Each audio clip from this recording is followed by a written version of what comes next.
So, how's your experiment? Freshwater crabs require specificity and attention to details as much as any other pet. Unlike aquarium fishes in tanks, owners may often neglect to provide aquarium crabs with optimal temperature, humidity, and wavelengths of light, which is better suited to the crab's natural living conditions. Most may not know this, but abiotic factors affect a crab's well-being and are crucial to its survival.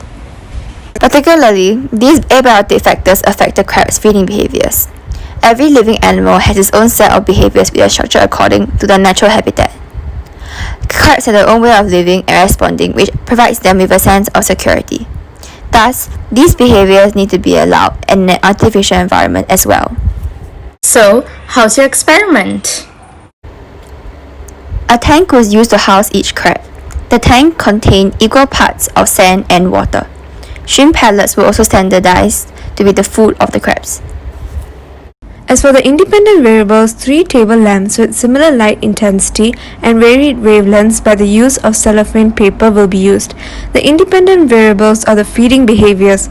The feeding behaviors that are being observed are deposit feeding, scavenging, and suspension feeding. The setup was placed in a dark room to avoid any other light sources and affect our results. The control experiment was the experiment using white light to be shown on the crabs and observe, record, and analyze their behavior. The crab was first used for the experiment of white light. The results we were collecting were mainly the time the crab spent on equilibration, walking, resting, suspension feeding, deposit feeding, and scavenging. For the experiment using white light, it showed that the time spent resting was the most out of the rest of its activity. For white light, the crab did not eat from the small container in its tank, also known as deposit feeding. Its average equilibration time was about 12 minutes. It was observed that he had been scavenging for more than 1 minute on average, when compared to suspension feeding.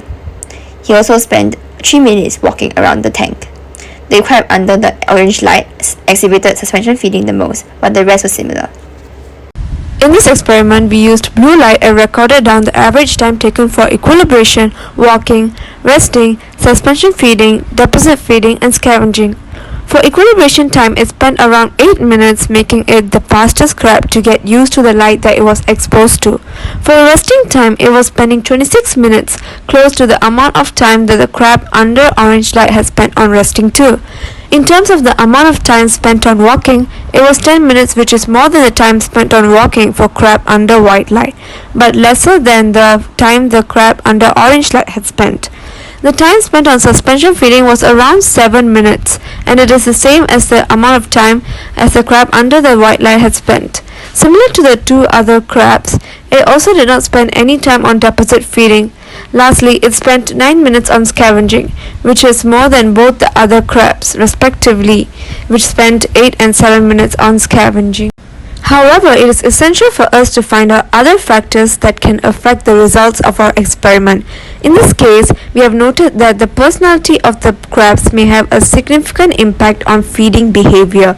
Rather than responding optimally across every situation known as behavioral plasticity, some individuals are constrained by consistent differences in behavior over time or across contexts known as animal personality. Hence, personality can affect feeding behaviors, so we included personality tests for crabs. The personality test was executed out by poking the crabs with a stick to test for aggressiveness. The crab subjected to blue light was observed to scavenge and suspension feed the most. This may be since crabs have photoreceptors that are maximally sensitive to the light closest or a wavelength closest to that of a blue stimulus.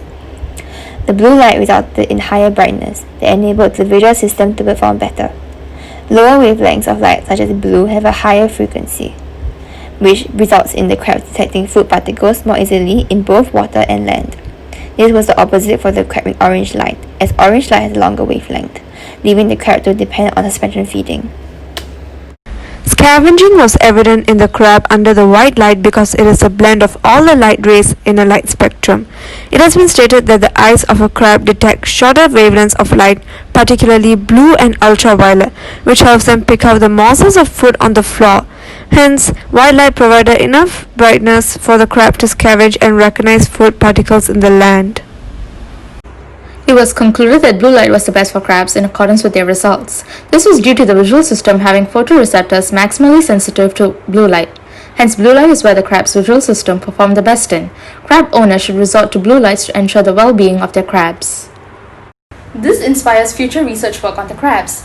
Future researchers can research on the other abiotic factors that affect a crab's well-being. This will help us better treat crabs.